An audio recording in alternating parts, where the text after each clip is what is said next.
Democrat, I remember full well 7 years ago, Senator Reid was the majority leader. We were called into session the Monday after Thanksgiving, and we stayed here 7 days a week until Christmas Eve. So why did we stay in session 7 days a week from the Monday after Thanksgiving until Christmas Eve?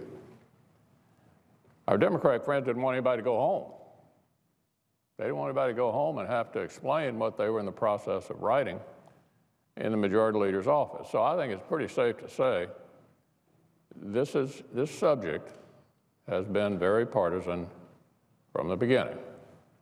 Not a single Republican voted for the bill, and our friends on the other side have made it perfectly clear no Democrats will be voting to replace it.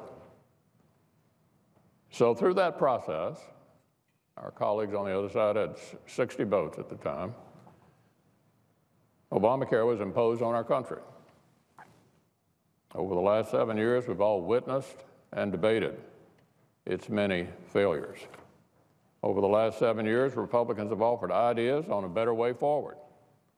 Over the last 7 years, Democrats have worked to prevent Congress from acting. It's basically the same dynamic that we see today. Obamacare continues to collapse. Republicans are working to implement better ideas. Democrats are trying to prevent Congress from acting. So I regret that Democrats announced their intention early on that they didn't want to be a part of a serious bipartisan process to move past the failures of this law. Congress still has a responsibility to act, and the reconciliation process will allow us to do so. And later, after that period in late 2009, our Democratic friends used reconciliation to force Obamacare on Americans. It's a process that can be used in 2017, the same one they used in 2010, to move beyond its failures. So I would remind colleagues of what happens when legislation comes to the floor under reconciliation.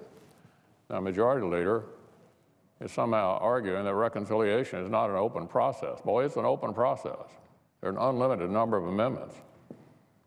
First, bill text is received, then a CBO score is issued. Members will have time to review both. After that, there's an open amendment process and a robust debate. It's the one type of amendment we have on the floor of the Senate that no one can prevent amendments on. And ultimately, at the end of the process, the Senate votes. That's how reconciliation works. We've been debating Obamacare's failures and what to do about them for so many years now. Members are very, very familiar with this issue. We've heard so many anguished stories from constituents who've been hurt by Obamacare. Thankfully, at the end of the process, the Senate will have a chance to turn the page on this failed law.